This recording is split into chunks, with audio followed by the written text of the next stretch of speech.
أشهد أن لا إله إلا الله وحده لا شريك له وأشهد أن محمدا عبده ورسوله أما بعد فأعوذ بالله من الشيطان الرجيم بسم الله الرحمن الرحيم الحمد لله رب العالمين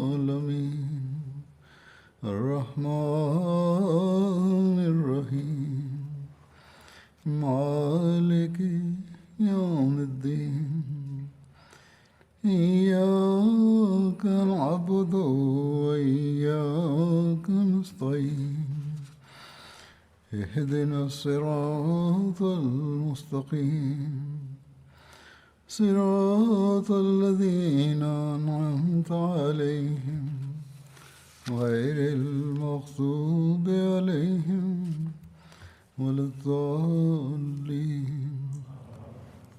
بكر الصديق رضي الله عنه ஹசரத் அபுபக்கர் சித்திக் ரலியல்லாஹு அன்ஹு அவர்களின் நட்குறிப்பு எடுத்துரைக்கப்பட்டு வந்தது. இது சம்பந்தமாக ஹசரத் ரசூலுல்லாஹ் ஸல்லல்லாஹு அலைஹி வஸல்லம் அவர்கள் வஃபாத் ஆன உடனேயே நயவஞ்சகர்களோடும் எதிரிகளோடும் செய்யப்பட்ட போர்கள் பற்றிய குறிப்பு சென்று கொண்டிருந்தது. இது தொடர்பாக ஹசரத் ஹாலித் பின் வலீத் ரலியல்லாஹு அன்ஹு அவர்கள் முசைலமா கஸாபோடு போர் புரிந்தது பற்றி கூறப்பட்டு வந்தது. இது குறித்து முஸ்லிம்களின் பல்வேறு குழுக்களின் கொடியேந்துபவர்களின் வீரத்தை பற்றி கூறப்படுகிறது. ஏற்கனவே கூறப்பட்டது போன்று அன்சாரிகளின் கொடி ஹசரத் சாபித் பின் கயஸ் அவர்களிடமிருந்தது. முஹாஜர்களின் கொடி ஹசரத் ஜயத் பின் ஹத்தாப் ரலியல்லாஹு அவர்களிடமிருந்தது. ஹசரத் ஜயத் பின் ஹத்தாப் ரலியல்லாஹு அவர்கள் மக்களிடம் கூறினார்கள், மக்களே, உறுதியாக நிலைத்து நில்லுங்கள், எதிரிகள் மீது பாய்ந்து விடுங்கள், முன்னோக்கி அடியெடுத்து வையுங்கள். பிறகு கூறினார்கள், அல்லாஹின் மீது ஆணையாக, ஒன்று அல்லாஹ் அவர்களுக்கு தோல்வியை தந்து விடுவான், அல்லது நான் அல்லாஹை சென்றடைவேன், மேலும் ஆதாரத்துடன் அவனிடம் பேசுவேன், அதுவரை நான் பேச மாட்டேன். பிறகு அன்னாரும் ஷஹீதாகிவிட்டார்கள். ஹசரத் ஜயத் பின் ஹத்தாப் ரலியல்லாஹு அவர்கள் தொடர்பாக வருகிறது. அவர்கள் ஹசரத் உமர் பின் ஹத்தாப் ரலியல்லாஹு அவர்களின் ஒன்றுவிட்ட சகோதரர் ஆவார்கள். ஆரம்பத்தில் இஸ்லாத்தை ஏற்றுக்கொண்டவர்களில் ஒருவர் ஆவார்கள். பத்ர் மற்றும் அதற்கு பிறகு நடந்த போர்களில் கலந்து கொண்டார்கள். ஹசரத் ரசூலுல்லாஹ் ஸல்லல்லாஹு அலைஹி வஸல்லம் அவர்கள் ஹிஜ்ரத்துக்கு பிறகு இவர்களுக்கும் மஅன் பின் அத்தி அன்சாரி ரலியல்லாஹு அவர்களுக்கும் இடையில் சகோதரத்துவ உடன்படிக்கை செய்து வைத்தார்கள். இவர்கள் இருவருமே யமாமா போரில் ஷஹீதாகிவிட்டார்கள். யமாமா போரில் ஹசரத் ஹாலித் அவர்கள் படையை வரிசைப்படுத்திய போது ஹசரத் ஜயத் பின் ஹத்தாப் அவர்களை ஒரு பகுதிக்கு படைத்தளபதியாக நியமித்தார்கள்.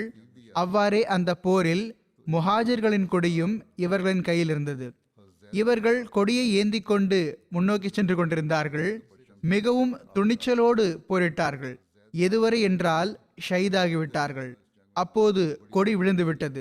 சாலிம் மௌலா அபி ஹுசைஃபா ரலியல்லாஹு அன்ஹுமா அவர்கள் கொடியை ஏந்தி கொண்டார்கள்.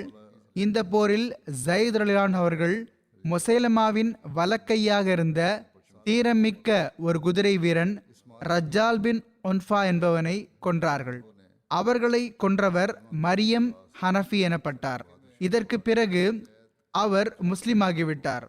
ஒருமுறை ஹஜரத் உமர் ரலியல்லாஹு அவர்கள் அவரிடம், நீர்தானே எனது சகோதரரை கொன்றீர் என்று கேட்டார்கள்.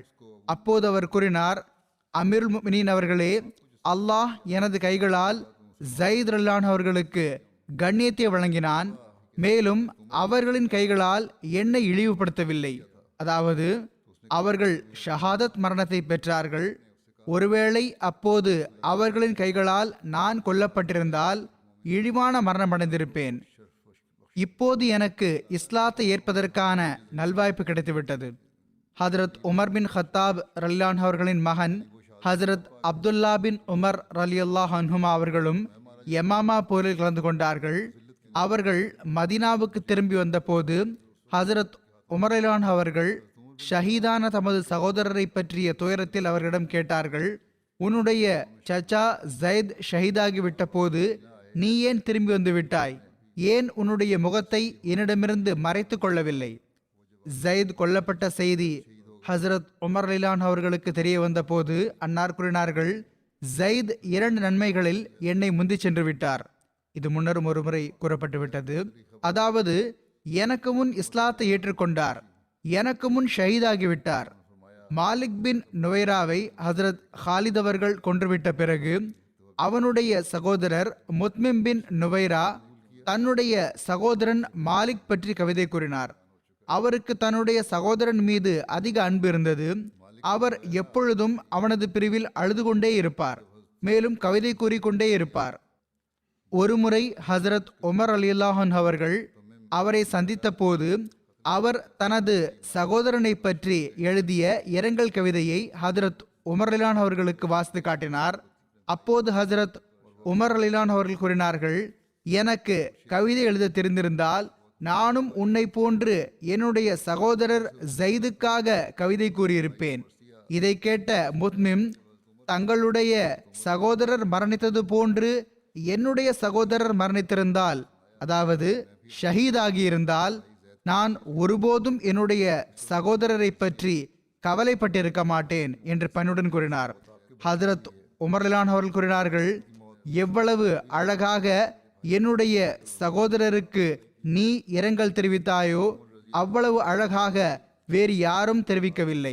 ஹஜரத் உமர் ரலியல்லாஹு அன்ஹு அவர்கள் கூறி வந்தார்கள், அதிகாலை காற்று வீசும்போது ஜைதின் ஞாபகம் வந்துவிடுகிறது. எவ்வாறு இருப்பினும் போரை பற்றி கூறப்படுகிறது, முசைலமா கஸ்ஸாப் அதுவரையிலுமே உறுதியாக நின்றான், மேலும் காஃபிர்களின் போரின் மையமாக ஆகியிருந்தான். ஹசரத் ஹாலித் ரலியல்லாஹு அன்ஹு அவர்கள் நுணுக்கமாக ஆராய்ந்து முசைலமாவை கொல்லாதவரை போர் முடிவுக்கு வராது என்று கூறினார்கள். ஏனென்றால் பனு ஹனீஃபாவில் யாராவது கொல்லப்பட்டால் அது அவர்களை, அதாவது முசைலமாவின் கூட்டாளிகளை எவ்விதத்திலும் பாதிக்கப் போவதில்லை. எனவே ஹஜரத் ஹாலித் அவர்கள் தனியாக அவர்களுக்கு முன்னால் வந்தார்கள். ஒவ்வொருவரையும் ஒற்றையாக சண்டையிட அழைத்தார்கள். மேலும் தமது கண்ணியத்தின் முழக்கமிட்டார்கள். முஸ்லிம்களின் கண்ணிய முழக்கம் யா முஹம்மது என்று இருந்தது. ஆக எவன் சண்டையிட முன்வந்தாலும் ஹசரத் ஹாலித் அவர்கள் அவனை கொன்றுவிட்டார்கள். பிறகு முஸ்லிம்கள் மிகவும் உத்வேகத்துடன் போர் புரிந்தார்கள். ஹசரத் ஹாலித் அவர்கள் சண்டையிடுவதற்காக முசைலமாவுக்கு குரல் கொடுத்தார்கள். அவன் ஏற்றுக்கொண்டான். அப்போது ஹாலித் அவர்கள் அவனது விருப்பப்படி சில விஷயங்களை முன்வைத்தார்கள். பிறகு ஹசரத் ஹாலித் அவர்கள் அவனை தாக்கினார்கள். அப்போது அவன் ஓடிவிட்டான். அவனது கூட்டாளிகளும் ஓடிவிட்டனர். அப்போது ஹசரத் ஹாலித் ரலியல்லாஹு அன்ஹு அவர்கள் முஸ்லிம்களுக்கு குரல் கொடுத்து கூறினார்கள், எச்சரிக்கை, இப்போது அலட்சியமாக இருக்கக்கூடாது, முன்னோக்கி செல்லுங்கள், ஒருவரையும் தப்பி ஓட விட்டு விடாதீர்கள். இதை கேட்ட முஸ்லிம்கள் அவர்களை விரட்டி சென்றார்கள். சஹாபா பெருமக்கள் அந்த போரில் எந்த அளவு மிகவும் உன்னதமான பொறுமை மற்றும் உறுதிப்பாட்டினை காட்டினார்கள் என்றால் அதற்கு முன்னுதாரணம் கிடைப்பதில்லை. தொடர்ச்சியாக எதிரிகள் பக்கம் முன்னேறி கொண்டே இருந்தார்கள். எதுவரை என்றால் அல்லாஹ் எதிரிகளுக்கு எதிரில் வெற்றியை வழங்கினான். காஃபிர்கள் புறமுதுகிட்டு ஓட ஆரம்பித்தனர். முஸ்லிம்கள் அவர்களை விரட்டி சென்றார்கள், கொன்று கொண்டே சென்றார்கள். வாள்களை அவர்களின் தலைகளில் வீசிக்கொண்டே சென்றார்கள். எதுவரை என்றால் அவர்களை ஒரு தோட்டத்தில் தஞ்சம் புக வேண்டிய நிர்பந்தத்திற்கு ஆளாக்கிவிட்டார்கள். பனு ஹனீஃபாவின் ஒரு தலைவன் முஹ்கம் பின் துஃபைல் ஓடிக்கொண்டிருந்த மக்களிடம் கூறினான், மக்களே, அந்த தோட்டத்தில் நுழைந்து விடுங்கள். இது மிக பெரும் தோட்டமாக இருந்தது. அதை சுற்றி சுவர்கள் இருந்தன. முஹ்கம் பின் துஃபைல் பனு ஹனீஃபாவை விரட்டக்கூடிய முஸ்லிம்களோடு சண்டையிட ஆரம்பித்து விட்டான். இந்த தோட்டம் போர்க்களத்துக்கு அருகிலேயே இருந்தது. முசைலமாவுக்கு சொந்தமானதாக இருந்தது. முசைலமாவை ரஹ்மானுல் யமாமா என்று அழைக்கப்பட்டு வந்தது போன்று அந்த தோட்டம் ஹதீகத்து ரஹ்மான் என்று அழைக்கப்பட்டு வந்தது. ஆனால் அந்த போரின் போது அந்த தோட்டத்தில் எதிரிகள் அதிகமாக கொல்லப்பட்டதன் காரணமாக அந்த தோட்டம் ஹதீகத்துல் மவுத், அதாவது மரணத்தின் தோட்டம் என்று அழைக்கப்படலானது. முசைலமா கஸ்ஸாபும் தனது கூட்டாளிகளுடன் அந்த தோட்டத்தின் பக்கம் சென்று விட்டான். பனு ஹனீஃபாவின் ஒரு தலைவன் முஹ்கம் உரையாற்றுகிறான் என்பதை ஹஜரத் அப்துர் ரஹ்மான் பின் அபி பக்ர் அவர்கள் பார்த்தபோது அவர்கள் அவன் மீது அம்பு விட்டு அவனை கொன்று விட்டார்கள். பனு ஹனீஃபா மக்கள் தோட்டத்தின் கதவை அடைத்து விட்டார்கள். சஹாபா பெருமக்கள் நாலாபுறத்திலிருந்தும் அந்த தோட்டத்தை முற்றுகையிட்டு விட்டனர். எப்படியாவது அந்த தோட்டத்திற்குள் செல்ல முடிய வேண்டும் என்று முஸ்லிம்கள் ஏதாவது இடத்தை தேட ஆரம்பித்தார்கள். ஆனால் இது கோட்டையை போன்ற தோட்டமாக இருந்தது. தேடி பார்த்தும் அதற்குள் செல்வதற்கான எந்த இடமும் ஆக்கப்படவில்லை. கடைசியில் ஹஜ்ரத் அனஸ் பின் மாலிக் ரலியல்லாஹு அவர்களின் சகோதரர் ஹஜ்ரத் பரா பின் மாலிக் அவர்கள், இவர்கள் உஹது போரிலும் அகழ் போரிலும் ஹஜ்ரத் ரசூலுல்லாஹ் ஸல்லல்லாஹு அலைஹி வஸல்லம் அவர்களுடன் இணைந்து பங்கு பெற்றார்கள். மிக பெரிய வீரராக இருந்தார்கள். அவர்கள் கூறினார்கள், முஸ்லிம்களே, இப்போது ஒரே ஒரு வழிதான் இருக்கிறது. நீங்கள் என்னை தோட்டத்திற்குள் தூக்கி எறிந்து விடுங்கள். நான் உள்ளே சென்று கதவை திறந்து விடுவேன். ஆனால் மிகவும் உயர்தரமிக்க தங்களது ஒரு தோழர் ஆயிரக்கணக்கான எதிரிகளுக்கு மத்தியில் தமது இன்னுயிரை இழப்பதை முஸ்லிம்களால் பொறுத்து கொள்ள முடியாமல் இருந்தது. அவர்கள் இவ்வாறு செய்ய மறுத்துவிட்டார்கள். ஆனால் ஹசரத் பரா பின் மாலிக் அவர்கள் வற்புறுத்த ஆரம்பித்து விட்டார்கள். மேலும் கூறினார்கள், நான் உங்களுக்கு அல்லாஹின் மீது ஆணையிட்டு கூறுகிறேன், என்னை தோட்டத்திற்குள் சுவற்றிற்கு உட்புறமாக வீசிவிடுங்கள். கடைசியில் நிர்பந்தத்திற்கு ஆளாகி முஸ்லிம்கள் அவர்களை தோட்டத்தின் சுவற்றின் மீது ஏற்றிவிட்டார்கள். சுவற்றின் மீது ஏறி ஹசரத் பரா பின் மாலிக் அவர்கள் எதிரிகளின் பெரும் எண்ணிக்கையை பார்த்தபோது ஒரு வினாடி நின்றார்கள். ஆனால் பிறகு அல்லாஹின் பெயரை எடுத்து தோட்டத்தின் கதவுக்கு அருகே குதித்து விட்டார்கள்.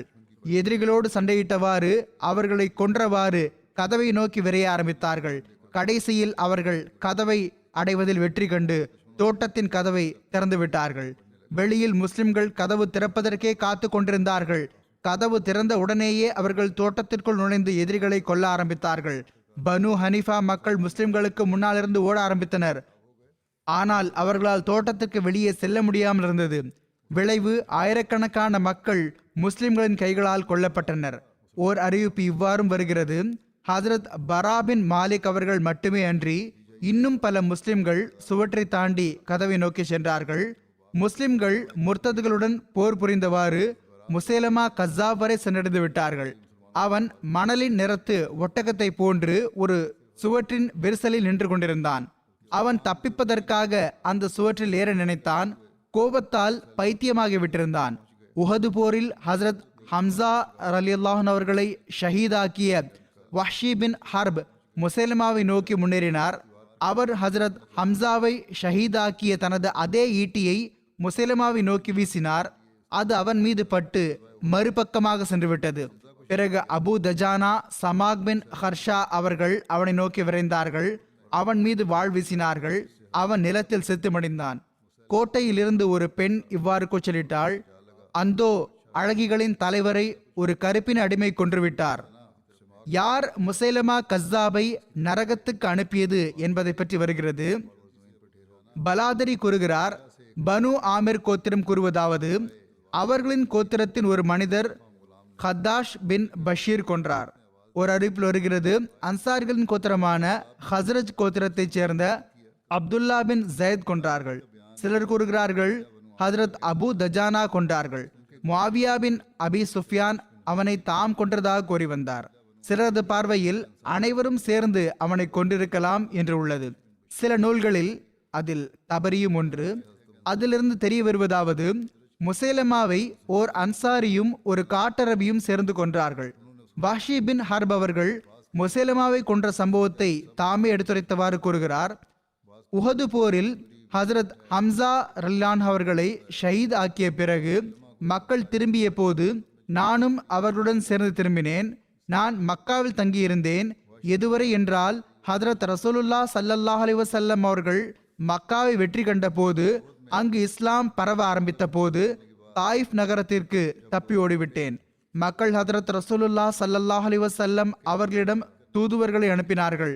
ஹதரத் ரசூலுல்லாஹ் ஸல்லல்லாஹு அலைஹி வஸல்லம் அவர்கள் தூதுவர்களை ஒன்றும் செய்வதில்லை என்று என்னிடம் கூறப்பட்டது. வாஷி கூறுகிறார்கள், நானும் அவர்களுடன் புறப்பட்டேன். எதுவரை என்றால் நான் ஹசரத் ரசூலுல்லாஹ் ஸல்லல்லாஹு அலைஹி வஸல்லம் அவர்களை சென்றடைந்தேன். ஹதரத் ரசூலுல்லாஹ் ஸல்லல்லாஹு அலைஹி வஸல்லம் அவர்கள் என்னை பார்த்தபோது, நீ வாஷியா என்று கேட்டார்கள். நான் ஆமாம் என்று கூறினேன். அன்னார் கூறினார்கள், உட்கார், நீ ஹம்சாவை எப்படி கொன்றாய் என்று எனக்கு விவரமாக சொல் என்று கூறினார்கள். அப்போது நான் ஹதரத் ரசூலுல்லாஹ் ஸல்லல்லாஹு அலைஹி வஸல்லம் அவர்களுக்கு விளக்கமாக கூறினேன். நான் பேசி முடித்த போது ஹதரத் ரசூலுல்லாஹ் ஸல்லல்லாஹு அலைஹி வஸல்லம் அவர்கள், உன்னால் என் முன்னால் வராமல் இருக்க முடியுமா என்று கேட்டார்கள். வாஷி கூறுகிறார்கள், நான் அங்கிருந்து சென்று விட்டேன். பிறகு ஹதரத் ரசூலுல்லாஹ் ஸல்லல்லாஹு அலைஹி வஸல்லம் அவர்கள் வஃபாத் ஆகி முசைலமா கஸ்ஸாப் கிளர்ச்சி செய்த போது நான் கூறினேன், நான் கண்டிப்பாக முசைலமாவை நோக்கி அவனை கொல்வதற்காக செல்வேன். இவ்வாறு அதன் மூலம் என்னால் ஹதரத் ஹம்சாவை கொண்டதற்கான ஈடு செய்யக்கூடும். எவ்வாறு இருப்பினும் இவர்கள் கூறுகிறார்கள், நானும் அந்த போரில் மக்களோடு சேர்ந்து புறப்பட்டேன். பிறகு அந்த நிலை ஏற்பட்டது. அவர்கள் மேற்கொண்டு கூறுகிறார்கள், ஒருவன் சுவற்றின் பிளவில் நிற்பதை நான் கண்டேன். பார்ப்பதற்கு கோதுமை நிற ஒட்டகம் போன்று தெரிந்தது. தலைமுடி கலைந்திருந்தது. நான் அவன் மீது எனது ஈட்டியால் குத்தினேன். அவனை அவனது மார்புகளுக்கு நடுவில் குத்தினேன். எதுவரை என்றால் அது அவனது 2 தோள்களுக்கு மத்தியிலாக வெளியே சென்று விட்டது. எவ்வாறு இருப்பினும் இவர்கள் கூறுகிறார்கள், அதற்கு பிறகு அன்சாரிகளில் ஒருவர் அவன் மீது பாய்ந்து அவனது தலையில் வாள் வீசினார். அறிவிப்பாளர் சல்மான் பின் யசார் ஹசரத் அப்துல்லா பின் அம்ர் அவர்களிடமிருந்து செவியேற்றார். அவர்கள் கூறி வந்தார்கள், முசைலமா கொல்லப்பட்ட போது அந்த வீட்டின் மாடியில் நின்று கொண்டிருந்த ஒரு பெண் கூறினாள், அமீருல் முஃமினீனை, அதாவது முசைலமாவை ஒரு கருப்பின அடிமை கொன்றுவிட்டார். இது புகாரின் அறிவிப்பாகும்.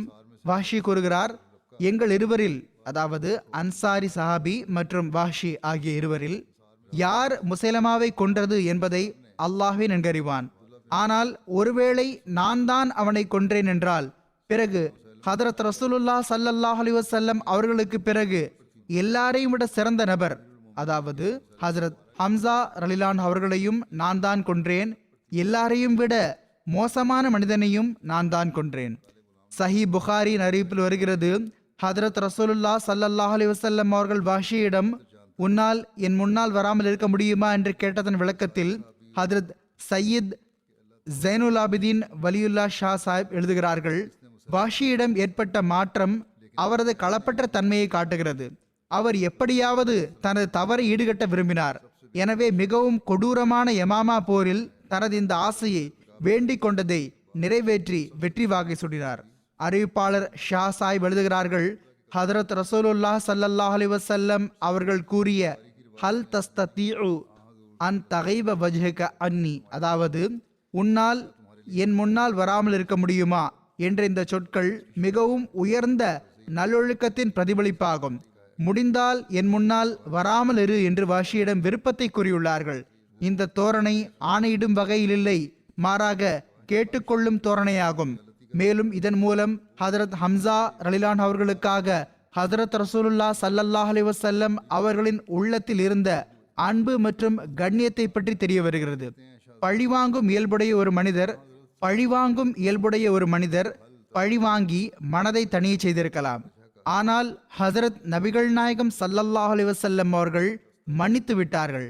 ஹசரத் ஹம்சா ரலிலான் அவர்களின் வேதனை மிகுந்த ஷஹாதத் சம்பவம் நினைவுக்கு வந்து அன்னாரது உள்ளம் துயரக்கூடாது என்பதற்காக அவர் தம்முன் வரக்கூடாது என்பதை மட்டும் விரும்பினார்கள்.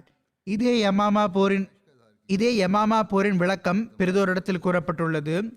அதில் முஸ்லிம்கள் தரப்பிலிருந்து வெளிப்படுத்தப்பட்ட துணிச்சல் மற்றும் வீரத்தை பற்றி இவ்வாறு கூறப்பட்டுள்ளது.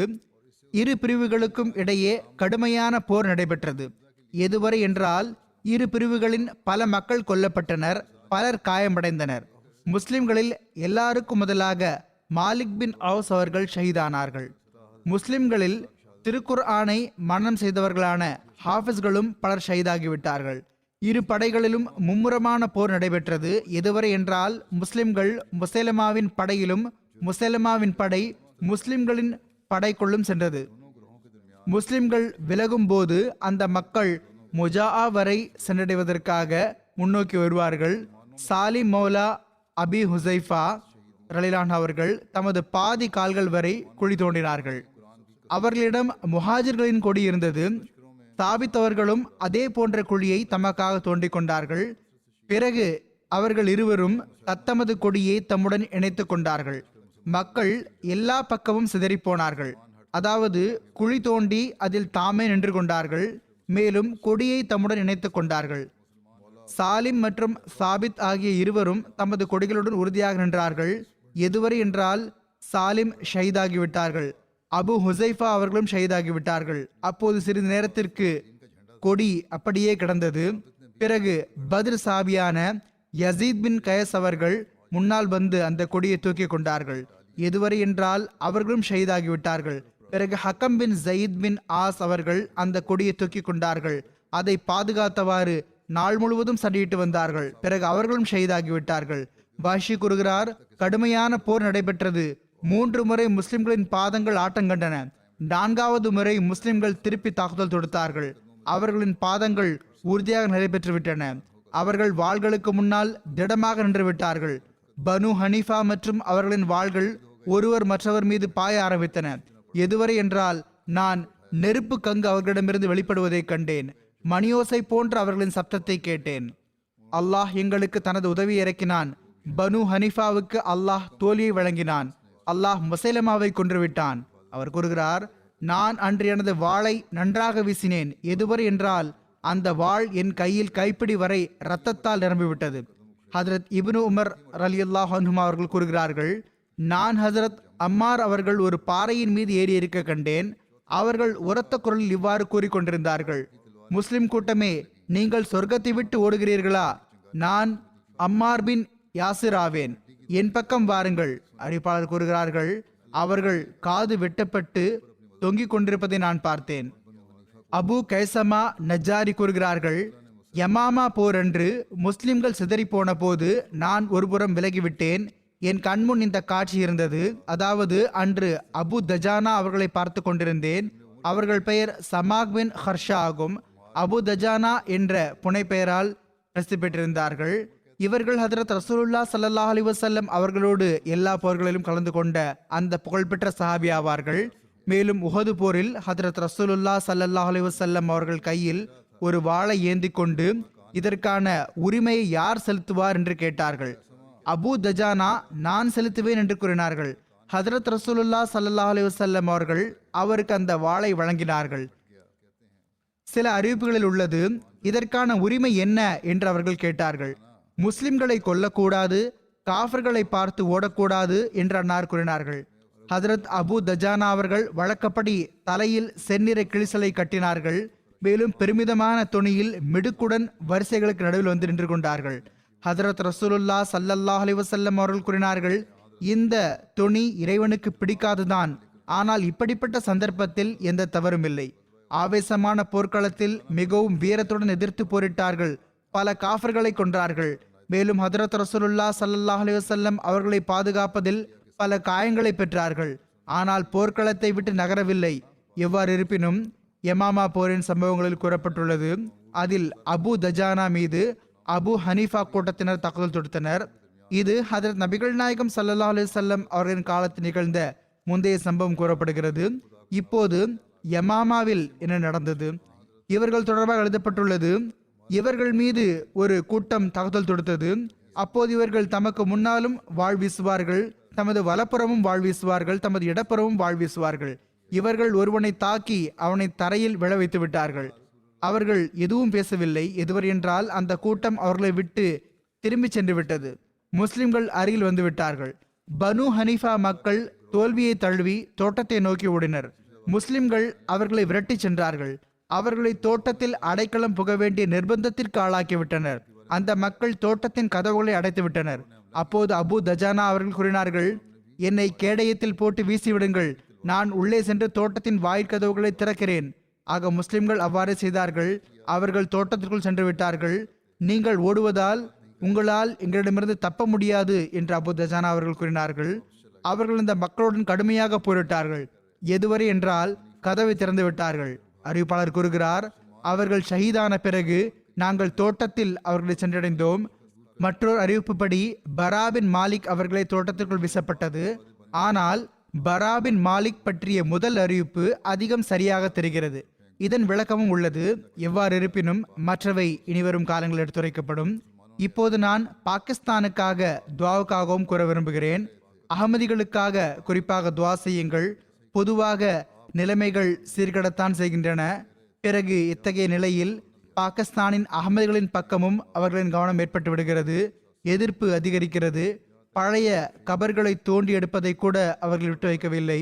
மிக அதிகமாக தீய இயல்புடைய மக்களாக இருக்கிறார்கள். அல்லாஹ் அவர்களை பிடிப்பானாக. இதே போன்று அல்ஜீரியாவின் அகமதிகளுக்காகவும் துவா செய்யுங்கள். அவர்களும் இன்றைய நாள்களில் இன்னல்களில் சிக்கியுள்ளார்கள். ஆப்கானிஸ்தானின் அகமதிகளுக்காகவும் துவா செய்யுங்கள். அல்லாஹ் எல்லார் மீதும் தனது கருணையை இறக்குவானாக. இப்போது நான் சில மர்ஹூம்களை பற்றி கூற விரும்புகிறேன். தொழுகைக்கு பிறகு அவர்களின் ஜனாசா தொழுகையும் தொழ வைப்பேன். இதில் முதல் குறிப்பு இயக்கத்தின் முரப்பி மதிப்பிற்குரிய நசீம் மஹதி சாஹிப் அவர்களுடையது. இவர்கள் மதிப்பிற்குரிய மௌலானா அஹமத் கான் நசீம் சாஹிப் அவர்களின் மகனாவார்கள். கடந்த நாட்களில் இவர்கள் 69 வயதில் வஃபாத்தாகிவிட்டார்கள். இன்னா லில்லாஹி வ இன்னா இலைஹி ராஜிஊன். அல்லாஹ்வினால் இவர்கள் மூசியாகவும் இருந்தார்கள். இவர்கள் 2 திருமணம் முடித்திருந்தார்கள். முதல் மனைவி வஃபாத்தாகிவிட்டிருந்தார்கள். பின்விட்டு சென்றவர்களில் இப்பொழுது இவர்களின் 2வது மனைவியும் 2 மனைவிகள் மூலமாக பிறந்த 2 மகன்களும் ஒரு மகள்களும் இருக்கிறார்கள். இவர்கள் 1976 ரப்வாவின் ஜாமியா அஹ்மதியாவிலிருந்து தேர்ச்சி பெற்றார்கள். பிறகு இவர்களுக்கு உள்ளூர் இஸ்லாஹ் வ இர்ஷாதில் தொண்டாற்றுவதற்கான நல்வாய்ப்பு கிடைத்தது. பிறகு 83 முரப்பியாக சுவிட்சர்லாந்துக்கு இவர்களை அனுப்பி வைக்கப்பட்டது. அங்கு இவர்களுக்கு தொண்டாற்றும் நல்வாய்ப்பு கிடைத்தது. 84 இவர்களை நாயிப் வக்கீலு தப்ஷீராக நியமிக்கப்பட்டது. சில மாதங்கள் இவர்கள் செயல் வக்கீலு தப்ஷீராகவும் பணியாற்றி வந்தார்கள். 1984 டிசம்பரில் இங்கு லண்டனுக்கு இவர்கள் வந்தார்கள். பிறகு இங்கு லண்டனின் பிரைவேட் செக்ரட்டரியாகவும் தொண்டாற்றுவதற்கான நல்வாய்ப்பு பெற்றார்கள். பிறகு இவர்கள் 85 சில மாதங்களுக்கு பிறகு லண்டனில் இருந்தே கனடா சென்று விட்டார்கள். 85 2008 வரை முபல்லிகாகவும் அதற்கு பிறகு கனடாவின் முபல்லிக் இன்சார்ஜாகவும் பணியாற்ற நல்வாய்ப்பு பெற்றார்கள். இந்த காலகட்டத்தில் இவர்கள் கனடாவின் அமீராகவும் இருந்தார்கள். 2009 2016 வரை கனடாவின் முபல்லிக் இன்சார்ஜாக தொண்டாற்றுவதற்கான நல்வாய்ப்பு கிடைத்தது. பிறகு இவர்கள் நோய்வாய்ப்பட்டு விட்டார்கள். பிறகு இவர்கள் மீண்டும் சுவிட்சர்லாந்தில் பணியமர்த்தப்பட்டார்கள். ஆனால் இவர்கள் எழுதினார்கள், உடல்நலம் காரணமாக மருத்துவரிடம் நான் அதிகம் சுமையான பணிகளை செய்ய முடியாது என்று கூறினார். எனவே நிர்ணயிக்கப்படாத கால அளவு விடுப்பு பெற்றுக்கொண்டார்கள். எவ்வாறு இருப்பினும் பிறகு நான் இவர்களுக்கு எழுதினேன், இப்படிப்பட்ட சூழ்நிலை இருக்கிறது, மருத்துவர் கூறுகிறார் என்றால் உங்களுடைய உடல் ஆரோக்கியத்தை பார்த்து கொள்ளுங்கள், நலமடைந்த பிறகு கூறுங்கள், இன்ஷா அல்லாஹ் பிறகு தங்களிடமிருந்து தொண்டு பெறப்படும். ஆனால் எவ்வாறு இருப்பினும் இவர்களுடைய நோய் அதிகரித்து வந்தது. நான் கூறியது போன்று 1985 இவர்கள் கனடா சென்றார்கள். 1986 பைத்துல் இஸ்லாம் மிஷன் ஹவுஸுக்காக 24 ஏக்கர் நிலம் வாங்கப்பட்டது. பிறகு அங்கு மக்கள் வசிப்பிடமும் ஆக்கப்பட்டது. இவர்களின் காலத்தில் பல அகமதிகள் கனடாவில் வந்து வசித்தனர். இவர்கள் அந்த மக்களுக்கு அதிகமாக உதவி புரிந்தார்கள். மற்ற பிற மக்களும் இவர்களுக்கு நன்றி கடன்பட்டவர்களாவார்கள். இவர்கள் சந்தா மற்றும் தஜ்னீதின் அமைப்பை கணினியில் பதிவு செய்ய வைத்தார்கள். டொரண்டோ மற்றும் கேல்கரியில் 2 பெரிய பள்ளிவாசல் கட்டப்பட்டன. மேலும் பிற ஜமாத்களில் மையங்களையும் நிறுவினார்கள்.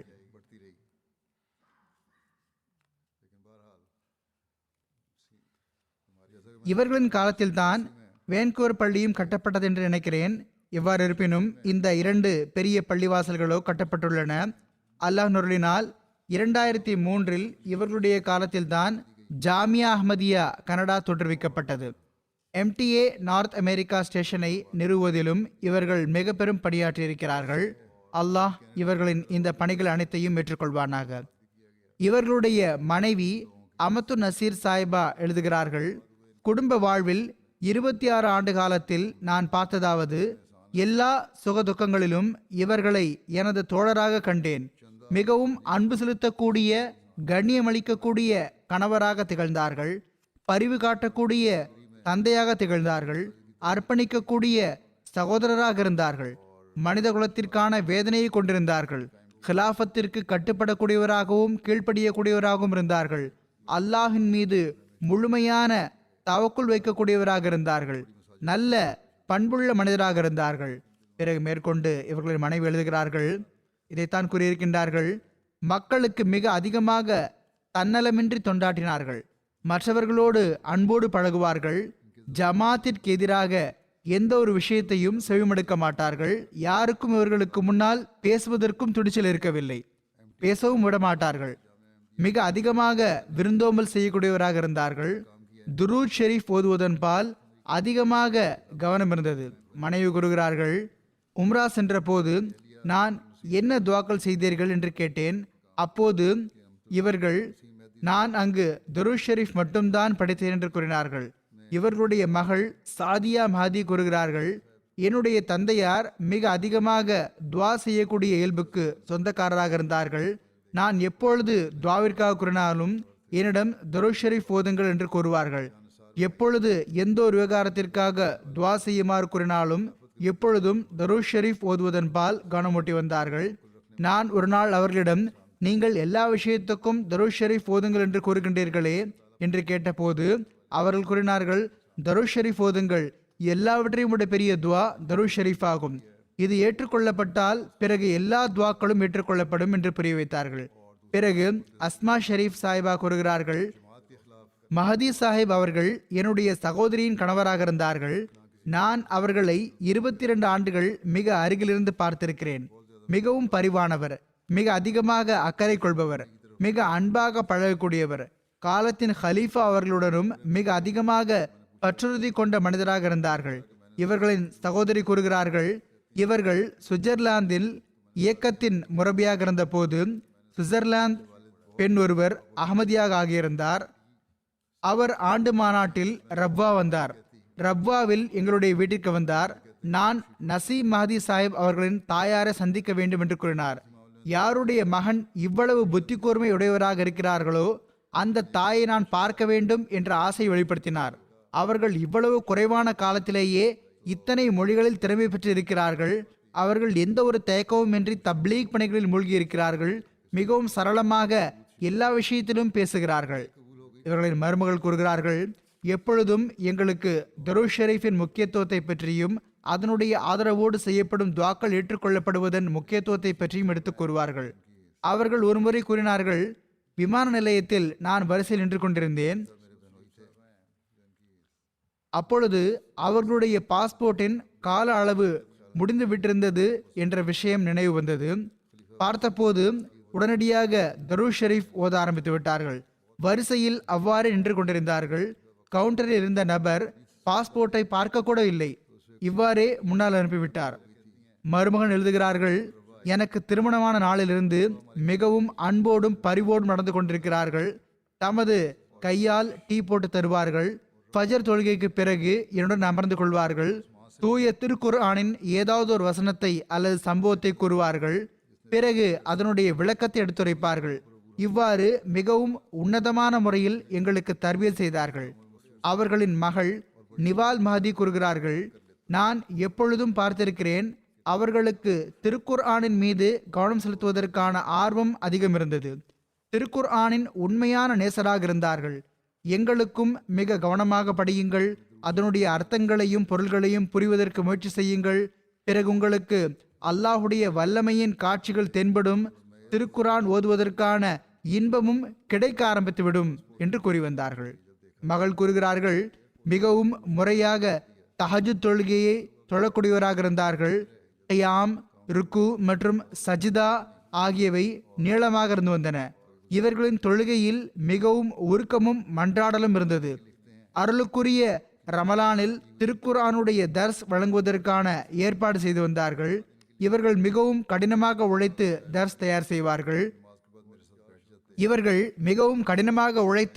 தயார் செய்வார்கள். மற்ற மக்களும் இதை எழுதியிருக்கிறார்கள். திருக்குர்ஆனின் கடினமான சொற்களுக்கான பொருளையும் அர்த்தத்தையும் எடுத்துரைப்பார்கள். அத்துடன் ஒத்துப்போகக்கூடிய சொற்கள் எடுத்துக் கூறுவார்கள். அதனால் மக்களுக்கு எளிமையாக புரிந்துவிடும். கனடாவின் அமீர் ஜமாத் லால்கான் சாஹிப் அவர்கள் கூறுகிறார்கள், கனடாவின் முன்னாள் அமீராகவும் மிஷனரி இன்சார்ஜாகவும் இருந்த இவர்களுடன் 1987 ஒரு நீண்ட காலம் வரை நான் பணியாற்றினேன். ஜமாத்துக்கு தொண்டாற்றுவதில் அல்லாஹ் இவர்களுக்கு பல நற்பண்புகளை வழங்கியிருந்தான். அவை அவர்களின் சிறப்பு பண்புகளாக இருந்தன. அவற்றை ஜமாத்துக்கு தொண்டாற்றுவதில் அவர்கள் பயன்படுத்தினார்கள். அவர்களுக்கு தோழர்களை உருவாக்குவது, தோழமை ஏற்படுத்திக் கொள்வது மற்றும் அந்த தொடர்புகளை ஜமாத்துடைய பலனுக்காக பயன்படுத்துவது ஆகியவற்றிற்கான நல்வாய்ப்பை அல்லாஹ் வழங்கினான். கனடா சமூகத்தின் பல்வேறு துறைகளுக்கு உதவி செய்து இவர்கள் சொந்த தொடர்பை உருவாக்கினார்கள். அவர்களுக்கு ஜமாத்தை அறிமுகம் செய்து வைத்தார்கள். மாஷா அல்லாஹ், இந்த திறமை இவர்களிடம் அதிகமாக இருந்தது. யாருடன் எல்லாம் தொடர்பு ஏற்படுத்தினார்களோ மிக நல்ல மற்றும் ஆழமான தொடர்பாக இருந்தது. மற்றவர்களும் அந்த தொடர்புக்கான உரிமையை இவர்களின் வஃபாத்தின் போதும் நிறைவேற்றினார்கள். இவ்வாறே அந்நியர்கள் மிக அதிகமாக இரங்கலை தெரிவித்துள்ளார்கள். பிறகு லால்கான் சாஹிப் அவர்கள் எழுதுகிறார்கள், பாகிஸ்தான் மற்றும் மற்ற நாடுகளில் இருந்து வரக்கூடிய குடும்பங்களை வழிநடத்துதல் மற்றும் அவர்களுக்கு உதவி செய்வதற்கான பொறுப்பை நிறைவேற்ற அல்லாஹ் இவர்களுக்கு நல்வாய்ப்பு வழங்கியிருந்தான். பிறகு கூறுகிறார்கள், செயற்குழு உறுப்பினர்களோடு இவர்களுடைய தொடர்பு தோழர்களை போன்றிருந்து வந்தது. கான் சாஹிப் கூறுகிறார்கள், இவர்களுடைய அமாரத்தில் ஏறத்தாழ 20 ஆண்டுகள் தொண்டாற்றுவதற்கான நல்வாய்ப்பு எனக்கு கிடைத்தது. அவர்கள் அமீராக இருந்தும் இந்த காலகட்டத்தில் ஒருபோதும் இவர்கள்தாம் அமீர், இந்த காலகட்டத்தில் ஒருபோதும் இவர்கள் தாம் அமீர், நான் அவர்களுக்கு கீழ் இருக்கிறேன் என்ற உணர்வை எனக்கு ஏற்பட விடவில்லை. இன்னும் சொல்வதென்றால் அவர்கள் என்னோடு ஒரு தோழரை போன்று நடந்து கொண்டார்கள். பிறகு டாக்டர் அஸ்வந்த் தாவூத் சாஹிப் கூறுகிறார்கள், நசீம் மஹதி சாஹிப் அவர்களுக்கு 2009 ஆர்டர் ஆஃப் ஒன்டாரியோ என்ற பதக்கம் கிடைத்தது. அது ஒரு நகரவாசிக்கு வழங்கப்படுவதிலேயே அந்த மாநிலத்தின் மிகப்பெரிய கண்ணியமாகும். இந்த விருது எந்த ஒரு துறையிலும் வெற்றி பெறுவதனாலும் உயர் தொண்டாற்றுவதனாலும் வழங்கப்படுகிறது. டாக்டர் சாஹிப் கூறுகிறார்கள், இவர்கள் அமெரிக்காவில் பணியமர்த்தப்பட்ட போது ஒருமுறை ஆண்டு மாநாட்டில் இவர்களை நான் சந்தித்தேன். அப்போது இவர்கள் எனக்கு இவ்வாறு அறிவுரை கூறினார்கள், நீங்கள் எந்த நிலையில் இப்பொழுது இருக்கிறீர்களோ இதில் உங்களால் எவ்வளவு அதிகமாக மக்களுக்கு தொண்டு செய்ய முடியுமோ செய்யுங்கள். ஜமாத்தின் எந்த நபரும் எப்பொழுது உங்களிடம் வந்தாலும் அவருக்கு உதவி செய்யுங்கள். அவரை விரட்டி விடாதீர்கள். உங்களால் அவர்களுக்கு என்ன செய்ய முடியுமோ செய்யுங்கள். சிலவேளை மக்கள் சரியாக எடுத்து கூறுவதில்லை. மறைவான முறையில் அறிந்து கொண்டு அவர்களுக்கு உதவி செய்ய வேண்டும் என்றும் கூறினார்கள். அவர்களை நான் எப்பொழுதும் தேவையுடைய மக்களுக்கு உதவி செய்ய கண்டிருக்கிறேன். எப்பொழுதும் தேவையுடையவர் எந்த வகையிலும் வெட்கப்படாத வகையில் மறைவாக உதவி வந்தார்கள். இயக்கத்தின் முரப்பி ஷக்கூர் சாஹிப் அவர்கள் கூறுகிறார்கள், அவர்கள் கூறிய பல விஷயங்களில் ஒரு அறிவுரை என்னுடைய மூளையில் பதிந்துவிட்டது. ஜாமியாவின் ஆரம்ப ஆண்டுகளில் தர்ஜா சானியா வகுப்பு என்று நினைக்கிறேன். நான் ஒருமுறை அசர் தொழுகையில் செருப்பு அணிந்து கொண்டு பள்ளிவாசல் வந்துவிட்டேன். அப்பொழுது இவர்களிடம் வாழ்வை அர்ப்பணித்தவர்கள் எல்லா நிலைக்காகவும் ஆயத்தமாகி வீட்டிலிருந்து புறப்பட வேண்டும். அப்போதுதான் எப்பொழுதாவது ஏதாவது கட்டளை வந்துவிட்டாலும் அதை நிறைவேற்றுவதற்காக உடனடியாக நீங்கள் ஆயத்தமாகி அங்கிருந்தே புறப்படக்கூடும். நான் வீட்டுக்கு சென்று தயாராகி வருகிறேன் என்று சொல்லக்கூடாது என்று கூறினார்கள். மன ரீதியாக இருப்பது மட்டுமல்லாமல் பௌதீகமான முறையிலும் எப்பொழுதும் தயாராக இருக்க வேண்டும். இவ்வாறே அமெரிக்காவில் உள்ள இயக்கத்தின் முரப்பி ஃபிராசத் கமர் சாஹிப் கூறுகிறார்கள், ஜாமியாவில் எனக்கு இன்டர்வியூ நடைபெற்ற போது மஹதி சாஹிப் ஒரு கேள்வி கேட்டார்கள். மிஷனரியாக நீங்கள் ஆப்பிரிக்காவுக்கு அனுப்பி வைக்கப்பட்டால் அங்கு உள்ளூர் மக்கள் தரப்பிலிருந்து எதிர்ப்பு வந்துவிட்டால் யாரை முதலில் தொடர்பு கொள்வீர்கள்? உங்களுடைய தாயாரையா அல்லது ஹலிஃபத்துல் மசி அவர்களையா? முரபி கமர் சாஹிப் கூறுகிறார்கள், நான் யோசித்த பிறகு ஹலிஃபத்துல் மசி என்று கூறினேன். இதை கேட்ட மஹதி சாஹிப், இந்த அடிப்படையிலேயே நான் உங்களுக்கு ஜாமியாவில் அனுமதிக்கப்பட வேண்டும் என்று பரிந்துரை செய்கிறேன். இதுதான் சரியான பதிலாகும் என்று கூறினார்கள். மிஷன் ஹவுஸ் உடைய செயலர் கர்னல் தீதார் சாஹிப் கூறுகிறார்கள், நசீம் மஹதி சாஹிப் அவர்களிடம் ஹலீஃபாக்களுக்கு கட்டுப்படுவதற்கான உணர்வு மிகவும் வெளிப்படையாக காணப்பட்டு வந்தது. அவர்களுடைய சிறந்த பணிகளில் பீஸ் வில்லேஜ் நிறுவப்பட்டதும் ஒன்றாகும். இது எப்படி உருவானதென்றால், எந்த காலத்தில் கனடாவின் ஆண்டு மாநாடு பைத்துல் இஸ்லாம் பள்ளிவாசலோடு இணைந்து இருக்கக்கூடிய மைதானத்தில் நடைபெற்று வந்ததோ அப்பொழுது அத்துடன் இணைந்திருக்கக்கூடிய விவசாய நிலத்துக்கு சொந்தக்கார பெண் ஆண்டு மாநாட்டின் சந்தர்ப்பத்தில் எல்லா ஆண்டும் இவர்களுடைய மாநாட்டின் சத்தத்தால் எனக்கு பதற்றம் ஏற்படுகிறது, இவர்களின் லங்கரின் வாடையை என்னால் சகித்து கொள்ள முடியவில்லை என்று முறையிட்டுக் கொண்டிருந்தாள். எவ்வாறு இருப்பினும் சில காலங்களுக்கு பிறகு அரசாங்கம் இந்த விவசாய நிலத்தை வசிக்கும் பகுதியாக ஆக்கிவிட்டது, மக்கள் வசிக்கும் இடமாக மாற்றிவிட்டது. பிறகு நசீம் மாதி சாஹிப் அவர்களுக்கு கவலை ஏற்பட்டது.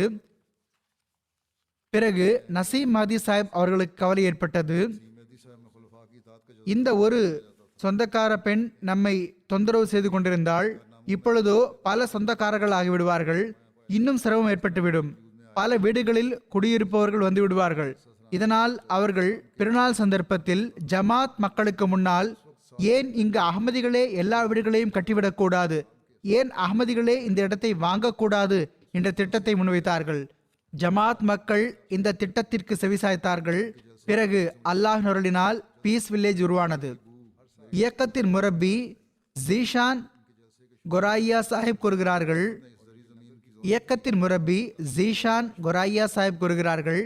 எண்ணற்ற இளைஞர்கள் இவர்களிடமிருந்து தர்பியத் பெற்றார்கள்.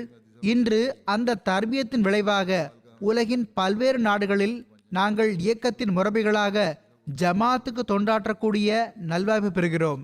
அவர்களுடைய தர்பியத் காரணமாக நாங்கள் ஹிலாஃபத்தை நேசிக்க கற்றுக்கொண்டோம். கட்டுப்படுதலுக்கான உணர்வு எங்களுக்குள் வளர்வதை கண்டோம்.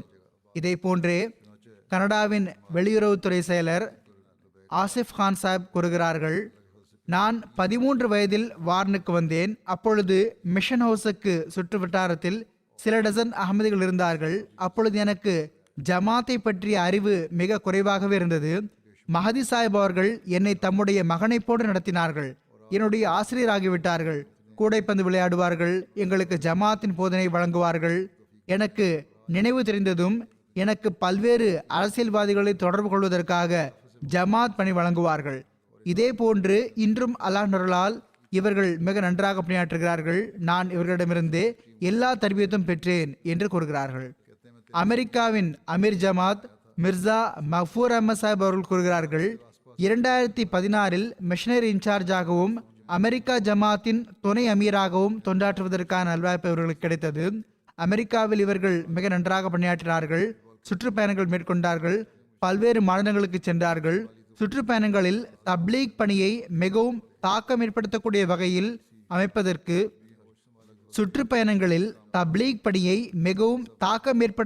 வகையில் ஆரம்பிப்பதற்கு முயற்சி செய்தார்கள். இந்த காலகட்டத்தில் மர்ஹூம் அவர்களுக்கு ஊடகங்கள் மற்றும் பல்வேறு கம்பெனிகள் மூலமாக இஸ்லாம் அகமதியத்தின் தூது செய்தியை அமெரிக்காவில் பரப்புவதற்கான நல்வாய்ப்பு கிடைத்து வந்தது. பிறகு மெக்சிகோவில் ஜமாத்தை உருவாக்குவது தொடர்பாக தலைமையகத்தின் வழிகாட்டலின் ஒளியில் அங்கு மிஷன் ஹவுஸை உருவாக்குவது சம்பந்தமாக இவர்களுக்கு பணியாற்றும் நல்வாய்ப்பு கிடைத்தது. அமெரிக்காவின் தப்லீக் செயலர் வசீம் சயீத் சாஹிப் கூறுகிறார்கள், ஒவ்வொருவரோடும் அன்பு நேசத்தோடு பழகுவோராக இருந்தார்கள். அதில் முந்திக் கொள்வார்கள்.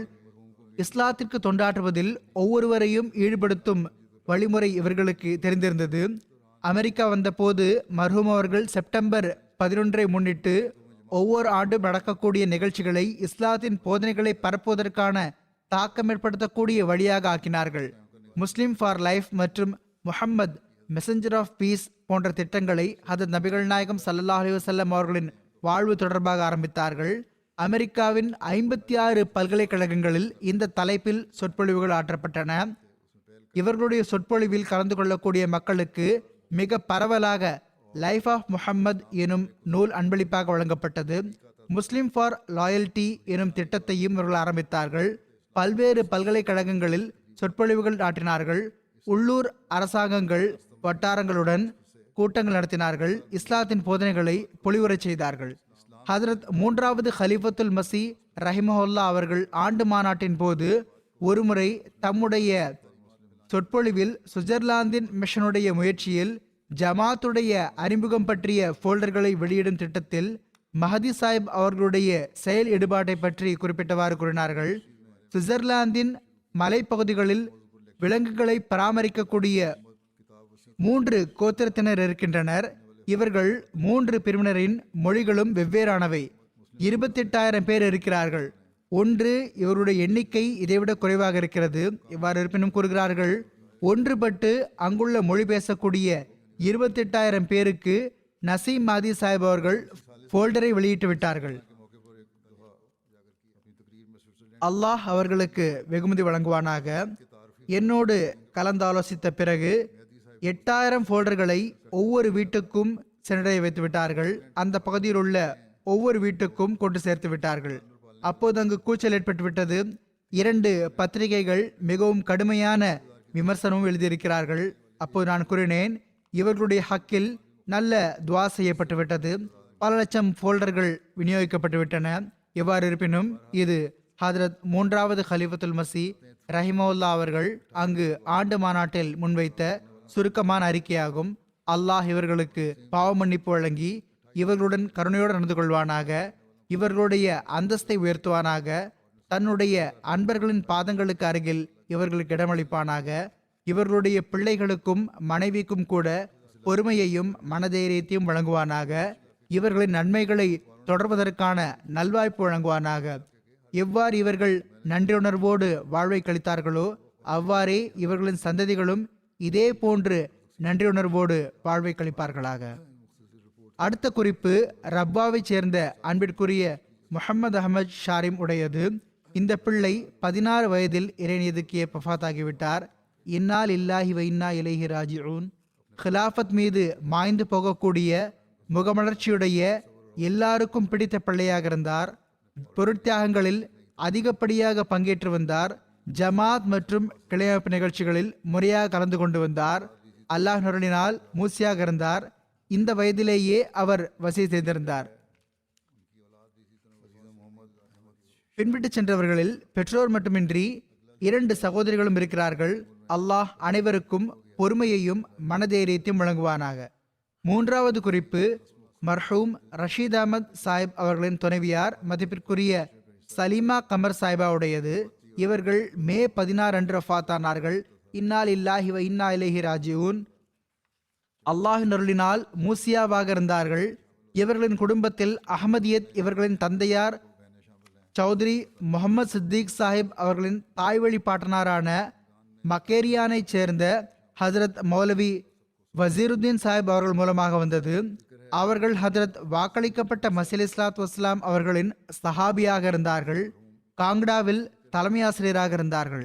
இவர்களின் தந்தையார் சௌத்ரி முகமது சித்திக் சாஹிப் அவர்கள் மௌலவியாக இருந்தார்கள். அவர்கள் ஜமாத்தின் சான்றாண்மை மிக்க மனிதராக இருந்தார்கள். நீண்ட காலம் அவர்களுக்கு ஹிலாஃபத் நூலகத்தின் இன்சார்ஜாக தொண்டாற்றுவதற்கு நல்வாய்ப்பு கிடைத்தது. ரவ்வாவின் சதர் உமூமியாகவும் இவர்களுக்கு நீண்ட காலம் தொண்டாற்றுவதற்கு நல்வாய்ப்பு கிடைத்தது. சலீமா கமர் சாஹிபா அவர்களின் தந்தையாரை ஹதரத் 2வது ஹலீஃபத்துல் மசி ரலிலான் அவர்கள் வழிகாட்டலின் பேரில் ஹசரத் 2வது ஹலீஃபத்துல் மசி ரலியல்லாஹ் அவர்களின் வழிகாட்டலின் பேரில் ரவ்வாவை உருவாக்கக்கூடிய சந்தர்ப்பத்தில் கூடாரங்கள் அமைப்பதற்கும் ரவ்வாவில் முதல் இரவை கழிப்பதற்கும் நல்வாய்ப்பு கிடைத்தது. மர்ஹூமா தமது ஆரம்ப கல்வியை ரவ்வாவில் பெற்றார்கள்.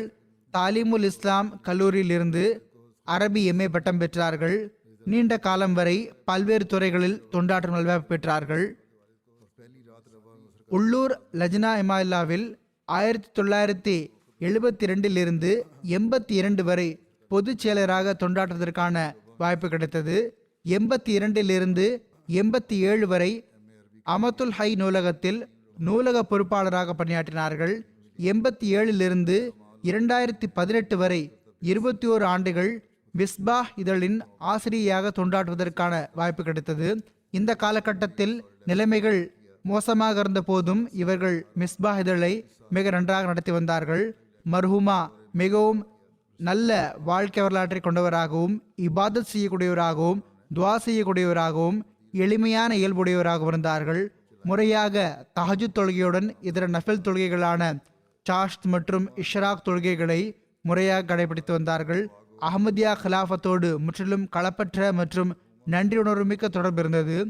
அவர்களின் வாழ்வின் ஒவ்வொரு அங்கத்திலும் துவாவின் அம்சம் வெளிப்படையாக தெரிந்து வந்தது. வானவ இயல்புடைய ஒரு பெண்மணியாக திகழ்ந்தார்கள். எல்லாருடனும் மிகவும் அன்போடும் பாசத்தோடும் பழகி வந்தார்கள்.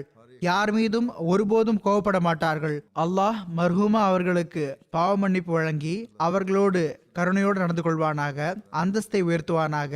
அவர்களுடைய சந்ததிகளுக்கும் அவர்களின் நன்மைகளை தொடர்வதற்கான நல்வாய்ப்பு வழங்குவானாக.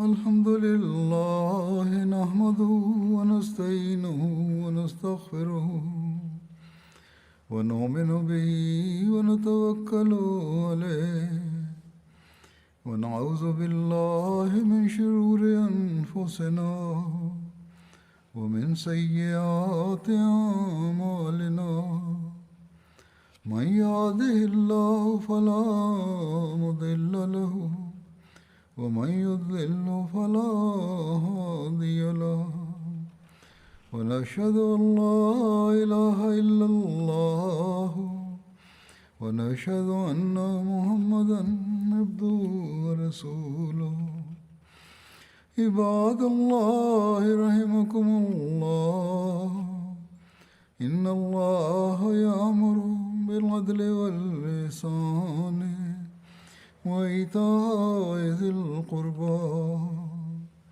وينهى عن الفحشاء والمنكر والبغي يعظكم لعلكم تذكرون اذكروا الله يذكركم وادعوه يستجب لكم ولذكر الله أكبر